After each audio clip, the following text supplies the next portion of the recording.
Welcome to This Explainer.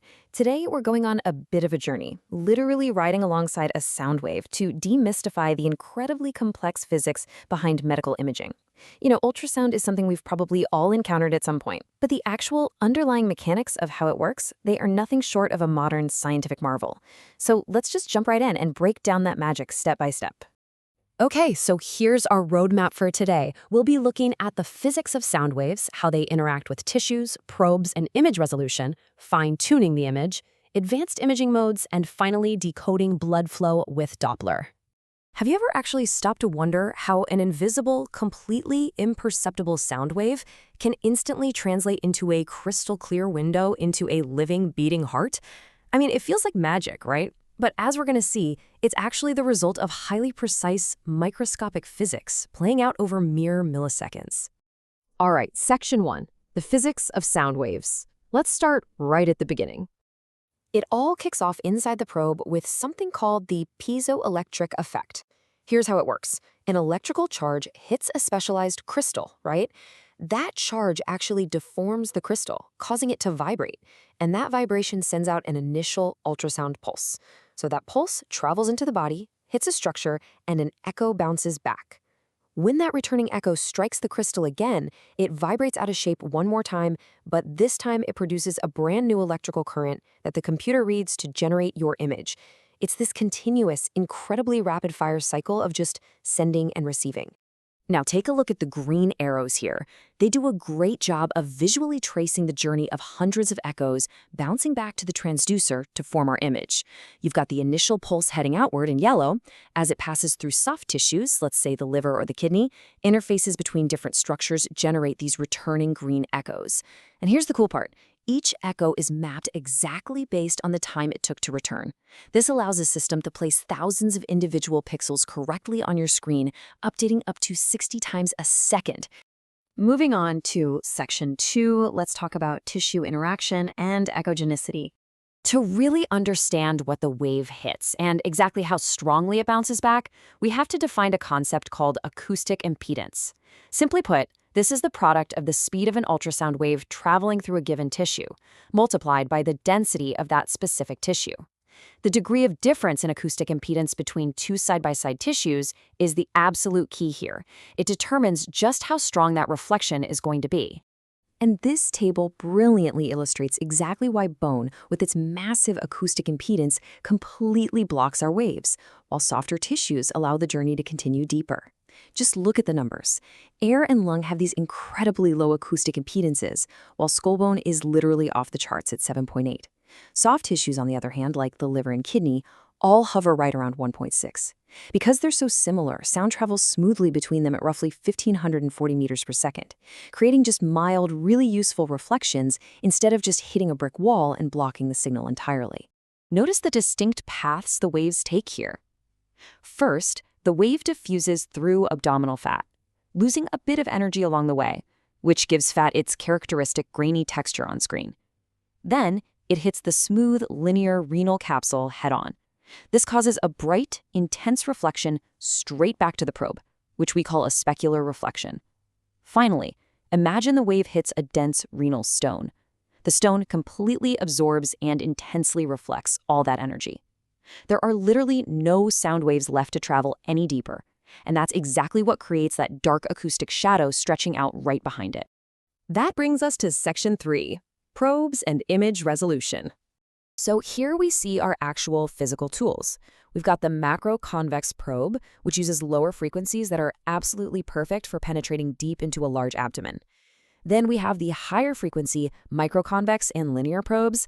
Those are fantastic for superficial structures, things like tendons or bowels. They give you incredible detail, but definitely at the cost of depth. And finally, there's the phased array probe, which is uniquely shaped to just slip perfectly right between the ribs for an echocardiogram. Let's look at how this builds our image resolution across 3 dimensions. First up, axial resolution. This runs along the path of the beam and relies entirely on the frequency and pulse length, meaning it wonderfully stays constant no matter how deep into the body you go. Lateral and slice thickness resolutions, however, are a different story. They depend on the actual width and shape of the ultrasound beam itself, which naturally widens and narrows as it travels deeper into tissue. Because of this dynamic, your image is almost always sharpest straight up and down. Now for section 4, fine-tuning the image. These liver images really show why manual adjustment is so crucial. As ultrasound waves travel deeper into the body, they naturally lose energy. It's a process we call attenuation. If we don't actively fix this, the deeper tissues just look completely dark. But by adjusting the time gain compensation, those little sliders you usually see on the machine, we can manually amplify the echoes returning from those deeper tissues. When it's dialed in perfectly, you get a beautiful, uniform, highly diagnostic image of the organ from top to bottom. Next up is section 5, advanced imaging modes. On one hand, we have spatial resolution, which does a brilliant job of separating small liver nodules from veins. But look at the image of the bladder. The initial view is totally cluttered with grayish noise and artifacts. It's kind of a mess. But then, by turning on harmonics mode, the system literally ignores the primary frequencies sent by the probe. Instead, it only listens to the higher frequency echoes, basically the echoes of the echoes, that tissues naturally generate as the wave distorts. It dramatically cleans up the outline of the bladder by filtering out all that noisy fundamental frequency. It's a real game changer. And finally, section 6, decoding blood flow with Doppler. The Doppler effect is the core principle running the show here. It's the measurable change in the frequency of returning echoes caused specifically by particles in motion. You've definitely heard this in real life, like when an ambulance siren changes pitch as it speeds past you. Well, inside the body, those moving particles are circulating red blood cells, and our ultrasound machines are remarkably sensitive enough to literally hear the pitch change of the sound wave bouncing off those microscopic cells. Here's exactly how that plays out. When blood moves toward the ultrasound pulse, the red blood cells essentially compress the returning wave. That causes the frequency to increase, giving us a positive Doppler shift. Conversely, when the cells are moving away, the wave stretches out, the frequency decreases, and we get a negative shift. Now, by standard convention across the board, motion moving toward the probe is painted red on the screen, and motion moving away is painted blue.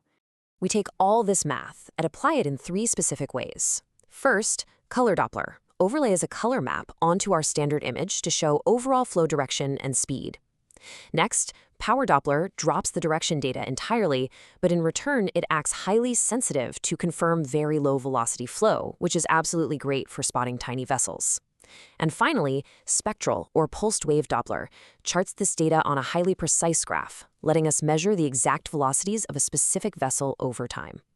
By combining these modes, you can do some truly incredible diagnostic work. The color mapping helps you rapidly identify a tortuous, twisted portosystemic shunt by showing a swirling mix of blue and red hues right where the flow changes direction.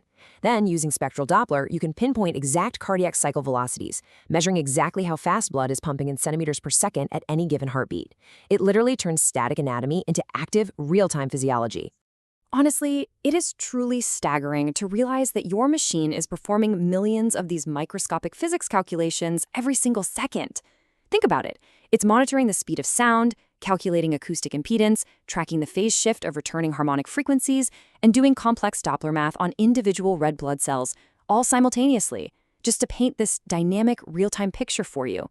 So now that you've mastered the journey of the wave, from that very first vibration of a crystal, all the way to the color-coded flow of a beating artery, I want to leave you with this thought. What invisible clinical mysteries will you uncover next with your probe? The physics are certainly doing their part. The rest is completely in your hands. Thank you so much for joining me on this explainer, and happy scanning!